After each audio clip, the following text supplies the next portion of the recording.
শুভ নববর্ষ, শুভ নববর্ষ।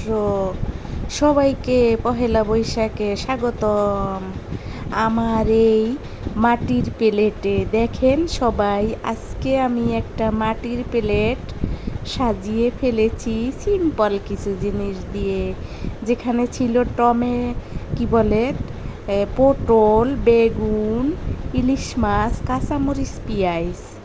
এভাবেই কিন্তু আমি আজকে ভিডিওটা শুরু করছি। হ্যালো এভরিওয়ান, আসসালামু আলাইকুম। লাইটের জন্য মাছগুলো একবারে তাজা দেখায়। মাছের বাজারে, মাছের বাজার থেকে কিছু মাছ নিয়ে এসেছি, যেটা আমি আপনাদেরকে প্রথম ঢুকেই থালিতে দেখছিলাম। মাছের বাজারের কিছু চিহ্ন আপনারা উপভোগ করেন। চাচা লাইটের জন্য মাছগুলো। এরপর চলে এসেছি চালের দোকানে। এই যে দেখেন, বাড়ি থেকে কিন্তু খুদ যেটাকে বলে, বেবি চাল যেটাকে বলে, বউয়া রান্না করার জন্য আনা লাগে না, ঢাকাতে কিন্তু কিনতে পাওয়া যায়।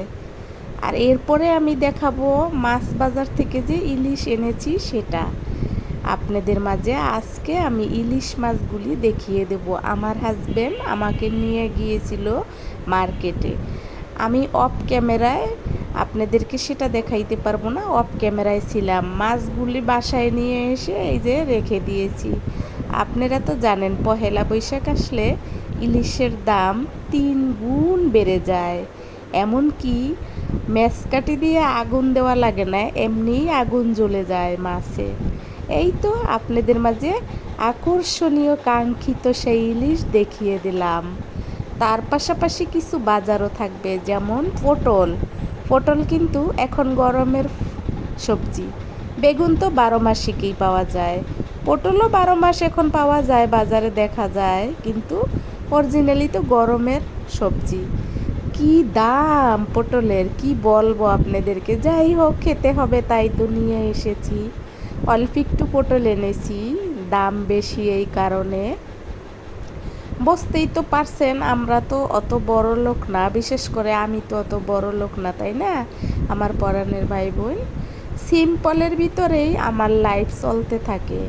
সেই লাইফেই অনেকে হানা দেয় অনেক ধরনের কমেন্ট করার জন্য, যে কমেন্টগুলা আপনারা দেখলেও খারাপ লাগবে আমার পরাণের ভাই বোন, সম্মানিত দর্শক শ্রোতা বন্ধুরা। আর এই যে চলে এসেছিলাম বাসার সামনেই একটা ভ্যান গাড়িতে নিয়ে বসেছিল এক বুড়া চাচা তরমুজ নিয়ে, যেটা আমার পছন্দ হয় নাই, কিন্তু আমার হাজবেন্ড নেবে। এই যে তরমুজটা রাখলো, এটাই এনেছিলাম। তারপরে দেখেন কিছু বেগুন নেব, বেগুনের মার্কেটে চলে এসেছি। বেগুন যেখানে বিক্রি করে ওখানে চলে এসেছি। এখানে কিন্তু চিচিঙ্গা দেখা যাবে, যেটাকে কুশি বলা হয়, দুধ কুশি বা কহি বা রেহা যেটাই বলেন। আমার খুব ভালো লেগেছে, কিন্তু আমি আমার হাজবেন্ডকে বলি নেই। তারপরে আমরা যেহেতু চালের বাজারে গিয়েছিলাম, তখন শুধু বেবি চাল দেখাইছিলাম।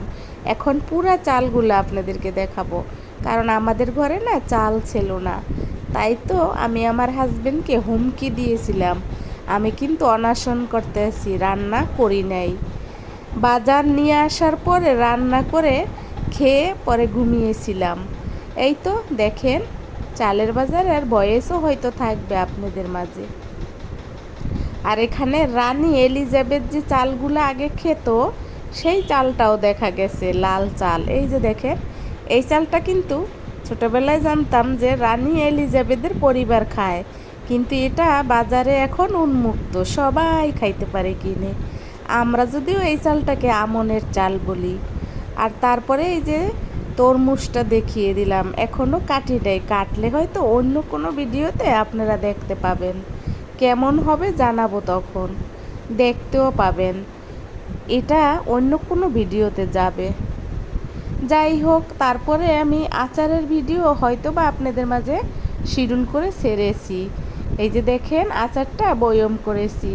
তার সাথে আমি যেহেতু কলা খাই দুধ দিয়া, তাই কিছু কলাও নিয়ে এসেছিল, সেটাও একটু আপনাদেরকে দেখিয়ে দিলাম। আচারের কালারটা এত দারুণ এসেছিল, প্রতি বছরেই আমি কোনো না কোনো আচার বানাই, এবারও তার ব্যতিক্রম কিছু না। তাই তো আচারটা বয়ামজার করেছি, আপনাদের মাঝে একটু শেয়ার করলাম।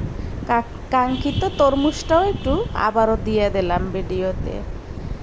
এরপরে দেখবেন আমি আমার লাইফে কি করতে থাকি, দেখতে থাকলে বুঝতে পারবেন। আর যারা এই মুহূর্তে আমার ভিডিওতে চোখ রেখেছেন তাদেরকে তো প্রাণ ঢালা শুভেচ্ছা শুভ নববর্ষের জন্য। সম্মানিত দর্শক শ্রোতা বন্ধুরা, আপনারা আমাকে অনেক সুন্দর সুন্দর কমেন্ট করেন, দুই একজন আছে একটু বাঁকা চোখে দেখে আমাকে। এরপরে দেখেন মিষ্টি আলু, ছোটোবেলায় খুব খেতাম মাটি আলু, মিষ্টি আলু যেটাকে বলা হয়, চুলার ভিতরে দিয়ে পুরে পুরে খাইতাম, সেদ্ধ করে খাইতাম। এই যে তারপরে চলে এসেছি সবশেষে রান্নাঘরে। এখানে পটল নিয়েছি, ইলিশ মাছ নিয়েছি, ইলিশ মাছ কেটে নিয়েছি। পটল তো দাম জানেনই, অল্প একটু পটল সবটুকু নিয়েছিলাম, হয়তো বা 2 পিস রেখে দিয়েছি, 2টা পটল হয়তো রেখে দিয়েছি, বাকিগুলো সব নিয়েছিলাম। তারপরে বসিয়ে দিয়েছি ভাত, দিয়ে দিয়েছি কড়াইতে তেল। এখন আমি শুরু করব ইলিশ ভাজা, যেটা আপনারা পহেলা বৈশাখে সবাই খান। আমার অবশ্য ওই রকম কোনো ইচ্ছা নাই, কিন্তু খেতে হবে তাই তো ভাইজা খেয়ে নিলাম। এই যে দেখেন ইলিশ ভাজতে আছি, রান্নার কিছু বয়েসও থাকবে, হয়তো বা আমার হাজব্যান্ডের সাথে খুনসুটি করতেছি সেটাও থাকবে। আপনারা উপভোগ করেন আজকের ইলিশ মাছ ভাজা। আজকের ইলিশ মাছ ভাজা, বেগুন ভাজা, পটল ভাজা আপনাদের মাঝে শেয়ার করলাম। কেমন হয়েছে অবশ্যই কমেন্ট করে জানাবেন। আর এই মুহূর্তে যারা আমার ভিডিওতে আছেন, আমার সাথে সাথে ভিডিওটা দেখে যাচ্ছেন, তাদেরকে তো আসলে অনেক অনেক ভালোবাসা, বাংলা শুভ নববর্ষের ভালোবাসা। এই তো দেখে পটল ভাজা শেষ হয়ে গিয়েছে, সাথে সাথে বেগুনও ভাজতেছিলাম, পাশাপাশি ভাবতেছিলাম আপনারা না জানি কত সুন্দর সুন্দর ভিডিও আপলোড দেবেন। আমার তো লাইফে ব্যস্ত লাইফের কিছু অংশ আপনাদের মাঝে নিয়ে আসি। দেখতে থাকলে আমার ভিডিওতে কি কি থাকবে সবই দেখতে পাবেন। আর ইলিশটা কিন্তু খুবই সুস্বাদু হয়েছিল, ইলিশটা ভাজার সময় অনেকগুলো তেলও এসেছিল। এই তো দেখেন, এভাবেই কিন্তু আমার লাইফের বিশেষ কোনো অংশ নিয়ে আবারও হাজির হব আপনাদের মাঝে। আর এই কাঁচামরিচ পেঁয়াজ দিয়ে কিন্তু আমি খুব পছন্দ করি, যদিও আমার হাজবেন্ডের এগুলা বেশি পছন্দ না, তার পছন্দ মাখা মাখা। আর এই যে সাজিয়ে ফেলেছিলাম সেই কাঙ্ক্ষিত প্লেটটি, সিম্পলের ভিতরে আমার কাছে খুব ভালোই লেগেছে। আর এই যে তার পাশে দিয়েছিলাম দুধ গরম, যেহেতু আমি দুধ কলা পছন্দ করি তাই তো দুধটাও গরম দিয়েছি। আমার হাজবেন্ডও খায়, কিন্তু বাচ্চা না খায় না, বাচ্চা তো আর বাচ্চা নাই, সে তো বড়, তাকে না খাওয়ান যায় না। ছোটোবেলায় তো চেপে ধরে খাওয়াইতাম, কিন্তু বড়বেলায় সম্ভব হয় না, কি আর করার আছে বলেন। এভাবেই কিন্তু লাইফের কিছুটা সময় আপনাদের সাথে শেয়ার করলাম। আপনারা সবাই ভালো থাকবেন, পহেলা বৈশাখ এনজয় করেন।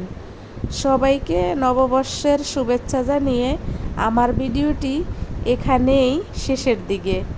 এই যে দেখেন, এই প্লেটটা আমার হাজবেন্ড নিয়ে এসেছে ভাত খাওয়ার জন্য, প্লেটটায় আমি ভাত সাজিয়ে তাকেই প্রথম দিয়ে দেব। দেখা যাক সে কি বলে, যদিও আপনাদের মাঝে সেটা শেয়ার করতে পারবো না সে কি বলবে, কারণ আমারও তো সময় নাই সে কখন এসে বসবে খেতে, আমি শুধু সাজিয়ে তাকে সামনে দেব। যাই হোক, আপনারা এত সময় ধরে আমার ভিডিওর সাথে থাকার জন্য অসংখ্য ধন্যবাদ। সবাই ভালো থাকবেন, আমার জন্য দোয়া করবেন, আমিও আপনাদের জন্য দোয়া করি। সবাই আমার ভিডিওতে চোখ রাখেন। আসসালামু আলাইকুম, আল্লাহ হাফেজ।